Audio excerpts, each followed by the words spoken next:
استغفار کا معنی ہے مغفرت طلب کرنا، یعنی جب انسان سے اللہ تعالیٰ کی نافرمانی ہو جائے اور انسان اس پر نادم ہو گیا کہ میں نے اپنے خالق و مالک کی نافرمانی کی ہے، اور پھر اللہ تعالیٰ سے اپنے گناہوں کی معافی مانگنے لگا، تو شرع میں اس کو استغفار کہتے ہیں۔ لیکن استغفار میں اپنے گناہوں پر سچے دل سے ندامت ہو کہ میں نے ایسا کیوں کیا۔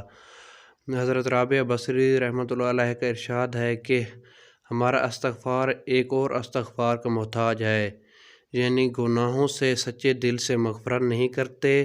امام غزالی رحمۃ اللہ علیہ کا ارشاد ہے کہ استغفار سے قبل ندامت ضروری ہے، ورنہ یہ استغفار جو ندامت کے بغیر ہو وہ اللہ تعالیٰ کے ساتھ استحاضہ کے مترادف ہے۔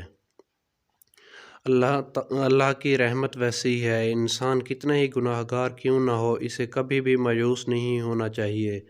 اللہ کی وسیع رحمت کے سامنے ہمارے گناہوں کی کیا حیثیت ہے، بشرط یہ کہ انسان گناہوں پر نادم بھی ہو۔ چنانچہ حضرت ابو سعید رضی اللہ تعالیٰ عنہ سے روایت ہے کہ حضور اقدس صلی اللہ علیہ وآلہ وسلم نے ارشاد فرمایا، بلا شبہ شیطان نے کہا کہ اے رب، قسم ہے تیری عزت کی کہ میں تیرے بندوں کو بہکاتا ہی رہوں گا جب تک کہ ان کی روحیں ان کے جسموں میں رہیں گی۔